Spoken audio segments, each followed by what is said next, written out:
नमस्कार दोस्तों, मेरा नाम डॉक्टर नगेंद्र यादव है। आज का जो मैंने वीडियो का टॉपिक चूज़ किया वो है कॉकटेल की ब्रीडिंग के सेटअप के बारे में। आप जैसे कि देख रहे हैं कि मेरे सामने जो है एक कॉकटेल का पेयर है। इसमें मेल और फीमेल दोनों हैं।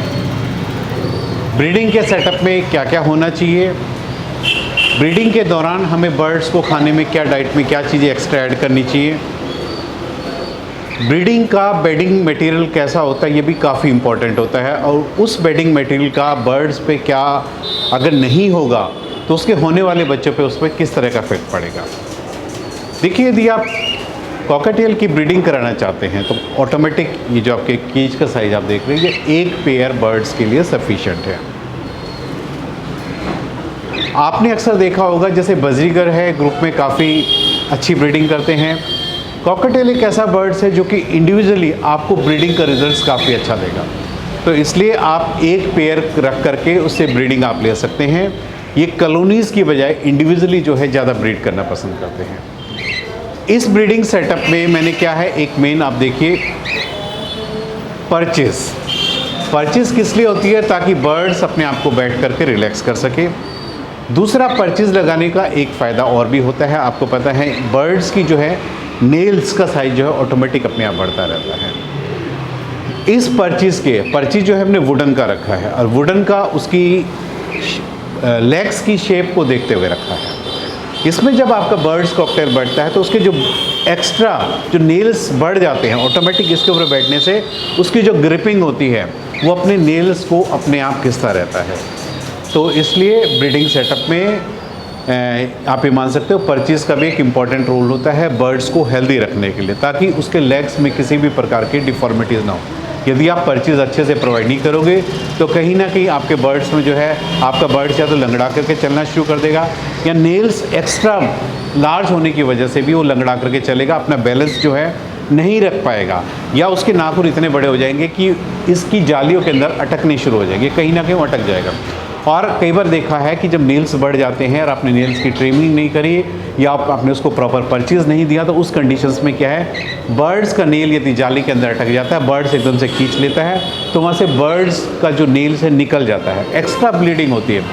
एक्सेस ब्लीडिंग होने की वजह से कई बार आपके बर्ड्स की डेथ होती है। इसलिए बहुत ये प्रिकॉशन आपने रखना है कि बर्ड्स के नेल्स का जो साइज आपने बढ़ने नहीं देना है। दूसरा आता है ब्रीडिंग बॉक्स। देखिए, कॉकटेल जो है अक्सर आपने देखा होगा जो मिट्टी की जो मटकी वाली जो हांडियाँ होती है इनमें सक्सेसफुल ब्रीडिंग करते हैं।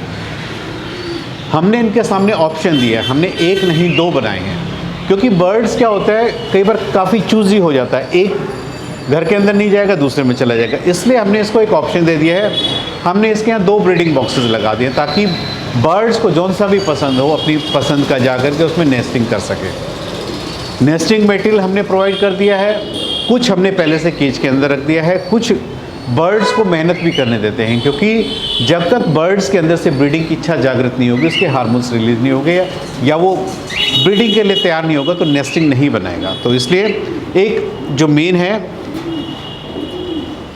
इसमें देखिए,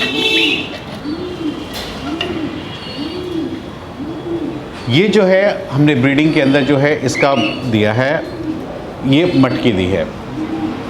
इसका साइज आप देखिए, इस ऊपर से काफ़ी बड़ा है, यानी आप इसको ऊपर भी रख सकते हो।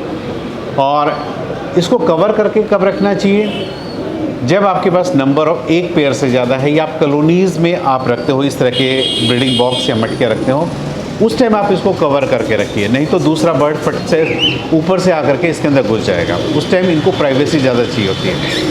एक पेयर कॉकटेल के लिए ये ब्रीडिंग बॉक्स सफिशिएंट है। दूसरा, हमने इसमें एक और एंट्रेंस दिया है।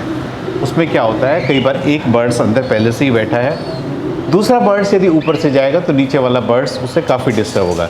इसलिए हमने इसमें होल करके इसका एक डिज़ाइनिंग इस तरीके से किया है कि बर्ड्स का जिस पोजीशन में भी कंफर्ट होगा, ऊपर से भी जा सकता है, नीचे से भी जा सकता है। और जब एक बर्ड्स यहाँ बैठा होगा, आपको पता है ब्रीडिंग के बाद जब फीमेल एग के ऊपर बैठ जाती है, उसको ले करना शुरू कर देती है, तो मेल बर्ड्स की ड्यूटी होती है फीमेल को बिना डिस्टर्ब करे उसको खाना खिलाए। उस परिस्थिति में क्या होता है, जब आपकी फीमेल इसके अंदर बैठी है, मेल उसको बाहर से ही खाना प्रोवाइड करता है बिना फीमेल को डिस्टर्ब किए। और ये जो प्रक्रिया होती है, मेल और फीमेल बारी बारी से अपनी रूटीन को निभाते हैं, यानी किसी एक पेरेंट्स की ड्यूटी नहीं होती कि अंडे में से बाई चांस अगर फीमेल का बाहर जाने का मन है तो उस टाइम मेल जो अंडे के ऊपर आकर के बैठ जाएगा। मेन पर्पस होता है, बर्ड्स की इतनी अंडरस्टैंडिंग होती है कि किसी भी कारणवश उनका अंडे का टेम्परेचर डिस्टर्ब ना हो और अंडा खराब ना हो। इसलिए नेचर के अंदर इनको इतनी समझ दी है कि एक बार में जब एक बर्ड्स अंदर होगा तो दूसरा बाहर होगा, दोनों भी अंदर रह सकते हैं, उसमें कोई दिक्कत नहीं है। लेकिन अंडे को कभी भी वो खाली नहीं छोड़ते हैं पूरे जब तक इंक्यूबेशन पीरियड होता है। इंक्यूबेशन पीरियड इनमें 21 से 28 दिन के बीच में होता है, यानी मिनिमम जो आप ये कह सकते हो कि अंडे में से 21 दिन में और मैक्सिमम 28 दिन में, यानी जो टेम्परेचर फ्लक्चुएशन, यानी आप कह सकते हो गर्मी के अंदर थोड़ा अंडे में से बच्चा जल्दी निकलता है, सर्दियों के अंदर क्योंकि एनवायरनमेंट का टेम्परेचर थोड़ा कोल्ड होता है उससे में थोड़ा बच्चे को निकलने में थोड़ा सा टाइम लगता है, उस हिसाब से फिर 28 दिन के अंदर अंडे में से बच्चा निकलाता है। तो ये लोकेशन हो गई, यानी आपके मटके की लोकेशन होगी, बाहर से अंदर से। इसको कॉलोनी में है, इसको ऊपर से बिल्ड के हमारे सामने आप देख रहे हैं, ये हमने 2 बर्ड्स हैं। ये जो वाला बर्ड्स हमारे जो ऊपर है परचेज के ऊपर, ये मेल है। अब बात आती है कि मेल और फीमेल में भी हम कैसे डिफ्रेंशिएट कर सकते हैं। कॉकटेल में आप देखेंगे इनके जो चीक्स होते हैं, मेल के अंदर एक तो चीक्स को आइडेंटिफाई कीजिए। चीक्स जो होते हैं, ये जो आप देखे हैं, जो इसका पिंकिश कलर का जो स्पॉट्स है काफ़ी डार्क कलर का होता है। फीमेल में ये काफ़ी लाइट कलर का होता है। एक तो पहचान ये हो गई। दूसरा, यदि आपके सामने मेल और फीमेल है, आप देखेंगे अक्सर आपने एक केज में डाल दिया है, मेल के अंदर एक सिंगिंग क्वालिटी होती है जो कि फीमेल में नहीं होती। नहीं, मेल अपनी फीमेल को अट्रैक्ट करने के लिए हमेशा सीटी की आवाज़ बजाता रहता है, या आप ये कह सकते हो नेचर के अंदर उसको टेंडेंसी इस तरह की दी है कि जब ब्रीडिंग सीजन होता है, बहुत सारे बर्ड्स होते हैं, तो फीमेल को अट्रैक्ट करने के लिए मेल जो सीटी बजाता है। इस टाइम भी ये जो मेल है अपनी फीमेल को अट्रैक्ट करने के लिए हर 5 मिनट में 10 मिनट में सीटी की आवाज़ दे रहा। तो ये मेल का एक बिहेवियर होता है फीमेल से डिफ्रेंशिएट करने के लिए। सुपरफिशियली हो गया। दूसरा, हम बर्ड्स को यदि हम वेंट वाला पोर्शन देखेंगे, वेंट वाले पोर्शन में क्या होता है, मेल के अंदर जो बोन होती है इस तरीके से, ये मेल के अंदर जो नीचे वाली वेंट वाली बोन होती है ये नीचे से फ्यूज होती है, यानी जुड़ी होती है। और फीमेल के अंदर ये आप उसको टच करके देखेंगे वर्शन ऐसे वी शेप का आपको जो है उसमें गैप मिलेगा। तो नीचे से उसको भी हम फील कर करके भी मेल और फीमेल में हम उसका एग्जामिनेशन कर सकते हैं। क्योंकि ये ओपन किस लिए होता है, क्योंकि फीमेल में क्या होता है, नीचे से एग ले करना होता है। तो एग ले करने की वजह से नेचर के अंदर फीमेल को इस तरह की, आप कह सकते हो उसकी बोन्स में इस तरह का ये एक फंक्शन है कि ये, क्योंकि अंडा जो है बॉडी में से बाहर आता है, यदि ये चीज़ उसका बंद होगा तो अंडा बाहर ही नहीं आ पाएगा। तो नेचर के अंदर उसको इस तरह का, आप कह सकते हो कि उसकी बोन्स की संरचना इस तरीके से की है कि ये फीमेल ईजिली जो है अंडा ले कर सके। और जब अंडा देते वक्त ये पोर्शन और थोड़ा चौड़ा होता है, अंडा ईजिली बाहर आ जाता है। कई परिस्थितियों में कई बार अब देखा गया है कि फीमेल के अंदर अगर ये बोन फ्यूज आपस में, उस तरह की फीमेल्स में एग बाइंडिंग की प्रॉब्लम सबसे ज़्यादा होती है। यानी फीमेल अंडा देने की कोशिश करेगी लेकिन अंडा बाहर नहीं आ पाएगा, तो वो एक एग बाइंडिंग की प्रॉब्लम है। तो उस परिस्थिति में क्या सिम्टम दिखेंगे कि फीमेल बार बार प्रेशर लगा रही है, टेल्स को ऊपर बॉबिंग कर रही है, ऊपर नीचे कर रही है, लेकिन अंडा बाहर नहीं आएगा।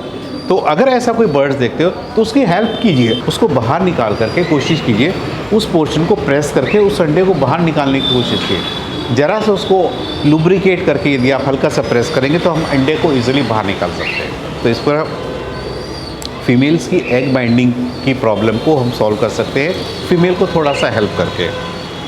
अब बात आती है कि इसको डाइट में क्या दें। डाइट में अक्सर आपने देखा होगा जो कॉकटेल है कंगनी खाते हैं, उसके सनफ्लावर सीड्स खाते हैं, और जो धान होता है ये बड़े खुश होकर के खाते हैं। तो सीड्स का कॉम्बिनेशन आप उसको दीजिए। दूसरा, कैल्शियम का ब्लॉक्स इसके केज के अंदर हमेशा होना चाहिए, क्योंकि ये देखिए इस टाइम जो हमारी फीमेल है उसमें ऐसा लग चुका है कि मीटिंग होने के बाद वो एक कॉर्नर में बैठी है, यानी हमारी जो फीमेल है वो एग ले करने वाली है। फीमेल जब अक्सर लैग करने वाली होती है थोड़ा शांत हो जाती है, कोने में बैठ जाती है।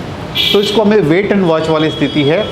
यदि अपने आप से ये ब्रीडिंग बॉक्स में जाकर के अंडा नहीं देती है तो हम इसको थोड़ा इसकी मदद भी करेंगे ताकि अंडा जो है इजीली बाहर निकले। पानी हमेशा होना चाहिए, पानी के अंदर भी एक्स्ट्रा कैल्शियम आप ऐड कीजिए। इनको जो है स्प्राउटेड फूड्स काफ़ी पसंद है, यानी आप इनको अंकुरित मूंग की दाल आप दे सकते हो, अंकुरित चने करके आप दे सकते हो, गेहूं को अंकुरित करके दीजिए, बाजरे को अंकुरित करके दीजिए। ये सब जो सॉफ्ट डाइट है कॉकटेल काफ़ी पसंद करते हैं और ये इजीली डाइजेस्ट भी हो जाते हैं और बर्ड्स के लिए काफ़ी हेल्दी होते हैं। यानी इन जो फ्यूचर जो आप ही कह सकते हो, जब एक बर्ड्स हेल्दी डाइट लेगा तो इन फ्यूचर उसकी जो जनरेशन होगी काफ़ी हेल्दी होगी, एग्स काफ़ी हेल्दी होंगे। पीने के पानी में कैल्शियम डेली ऐड कीजिए। तो इस प्रकार आपका ये कॉकटेल का एक ब्रीडिंग सेटअप है। मेन प्रॉब्लम एग बाइंडिंग की होगी। इसके अलावा आपका बर्ड जब भी कभी बीमार होता है, आप उसको खाना रखते हो तो एक कोने में जा कर के बैठ जाता है, खाने को रिफ्यूज़ कर देगा। उसी टाइम उस बर्ड्स को चेकअप कीजिए, आप कोशिश कीजिए उसको डॉक्टर के पास ले जा करके उसका ट्रीटमेंट कराने की कोशिश कीजिए। यानी आपने उसके सिम्टम्स को उसी वक्त पहचान लिया है तो उसको इमीडिएट उसको ट्रीटमेंट की ज़रूरत है। आज मैंने इस वीडियो के माध्यम से आपको बताया है कॉकटेल का ब्रीडिंग सेटअप कैसा होना चाहिए, उसके घर में क्या क्या चीज़ें होनी चाहिए, बेडिंग मटेरियल कैसा होना चाहिए, किस प्रकार की कॉम्प्लिकेशंस आपको ब्रीडिंग कराते हुए आती है। उम्मीद करता हूँ कि आपको मेरा वीडियो पसंद आया होगा। यदि आपको मेरा वीडियो पसंद आया है तो प्लीज़ मेरे चैनल को सब्सक्राइब कीजिए। धन्यवाद।